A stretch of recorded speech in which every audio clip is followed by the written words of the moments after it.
That was not only the best Monday practice, but maybe the best practice we've had all year. Has that continued over the last couple of days? It has. It has. The guys have shown up. They're mad. They're frustrated. They know we're close, and they want this to be the week. And so we've had 3 great practices, focused, great meetings. So I look forward to Saturday afternoon. With you guys pretty much almost having that game won, has there been kind of a difference in mentality with the guys, with confidence in how they're going about things this week?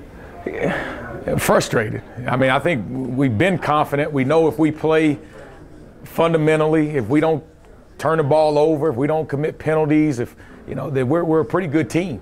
And it showed for the most part against Northwestern. We weren't able to finish, but the guys are frustrated. The guys are upset. We know we're close, and you could tell that there's that sense of focus. Let's get over the hump. Let's win this. Let's go 1-0. I'm preaching to the offense. It's 1-0. Don't worry about the 6 games. Don't worry about next week, the week after. Let's be 1-0. Saturday night comes, we're 1-0, and we go from there.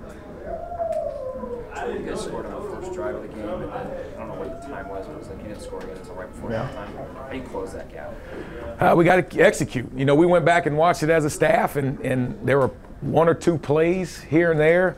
An assignment error, maybe quarterback didn't make the right read, receiver didn't run the right route at the right depth. So just little things that are fixable. But that first drive was encouraging. That's who we are. I mean, it took us, 4 plays to score? I mean, that's who we are. And I think the guys know that. They understand if we can just go out and execute and we're fundamentally sound, then that's the type of offense we should be. What advantages does Noah Vendrell give you working with the active roster as opposed Yeah. to with this? Yeah, depth. Now you have 3 quarterbacks that have played that we know that, if they get their chance, can go in and produce.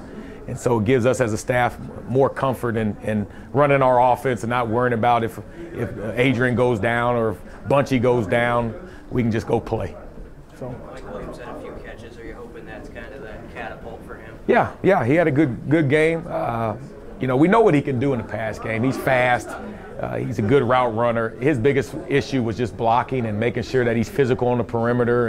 And as a receiver in this offense, you got to be able to do both. You're not going to play if you're just a receiver. You got to be able to block the perimeter. And so he understands that, and hopefully he can build off of that game and continue to create some explosives. We need to continue to create explosives between him, Stan, JD. We gotta create explosives. Were you worried this team would stay engaged after what happened Saturday when you came back for the weekend? Wasn't sure. I reached out to him Saturday night, and I told him that I'm sick for him. I feel for him because we should have won the game, and it was my fault. I got to be better. So I put the onus on myself. I got to be better. My fault. Glad to be here, and let's fix it. And so I think they took that to heart, and they responded and said, "No, Coach, it's my fault. I can do better." So we looked in the mirror. Everybody's trying to do better, be better, and it's a new week, a new opportunity. And what do you tell recruits when you have a bad start to the season? Yeah. How do you pitch Nebraska to them? Yeah, I tell them. I ask them if they understand the stock market, and when do you want to buy stock? You want to buy stock when the stock is down, and right now we're down, so to speak. But in a year, 2 years, we're gonna be all right. We're gonna be at the top, and now's the time to jump in. Now's the time to get on board and be part of the reason why Nebraska gets to the top. And so it's a challenge, guys, young men that want the opportunity to leave a legacy, to be a part of something. Man, I was a part of a group that helped get Nebraska back to the top. To me, that's special.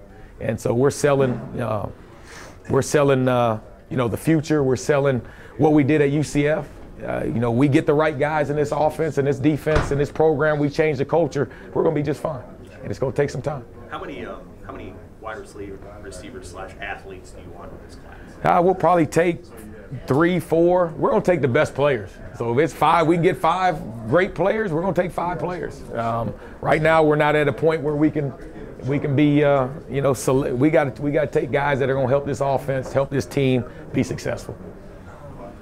What challenges does Minnesota's defense? Yeah, they're very sound. Up front, it seems like every week I repeat, they're stout up front. You know, we're going to have a challenge running the ball, but it seems like each week we stepped up to that challenge and we've run the ball well. They don't beat themselves. They don't create a whole lot of have a lot of penalties, and so they're going to make us beat them. And so we've got to make sure that we don't beat ourselves and eliminate the penalties and the turnovers. But they're fundamentally sound and just a disciplined defense. They play with passion. 45 coming off the edge, 41 on the inside linebacker. I mean, they play with enthusiasm, passion, and so we've got to make sure we match it. Obviously, the start is tough for a senior like Stanley when it's his last go. What have you seen from him? Man, he's been awesome. You know, probably doesn't have the receiving yards and the receptions, the stats that he wants, and it's been frustrating 0-6, but he's been a true pro. You know, you kind of worry about someone like that, senior, going in different. Man, he hadn't done that, and he's been 100% bought in, and he's been a leader. The role model for the younger guys, and honestly, we wouldn't have as good of a practice this week as we had if it wasn't for guys like Stanley and Tanner, Farmer, and you know, those guys. They've really set the tone, and he's been awesome. He's been awesome. You guys preach improvement on an everyday basis. What? You guys have preached improvement on an everyday basis. How much has Adrian kind of embodied that? He's done a great job. You know, it's day by day. And so every day everybody's trying to get better, and he continues to get better. There's some reads and some plays he'd like to have back, but he's learning.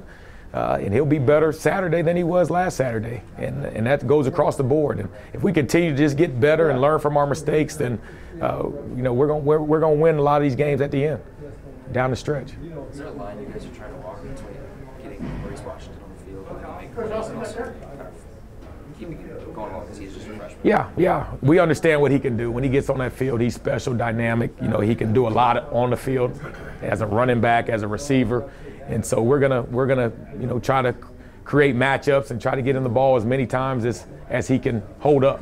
And you know, we realize that he's special. You know, he's back on kickoff return, so he can get a touch there, and you know, he's doing a good job of taking care of his body, of getting in the weight room, of eating and all that. So we feel like these last 6 games, he'll even get more touches. Where do you feel like his game has grown the most since he got on campus?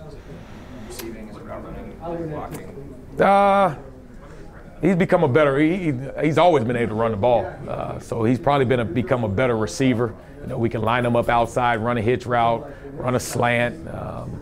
You know, he's back. He's our 3rd punt returner right now, so that's improved. So if something were to happen to JD or Stan, he would be back on punt return. So he's just improved in all areas, and he got here late, so the sky's the limit. When he gets a full off season and gets with Coach Duval and keeps eating in the training table, I mean, he's gonna be special.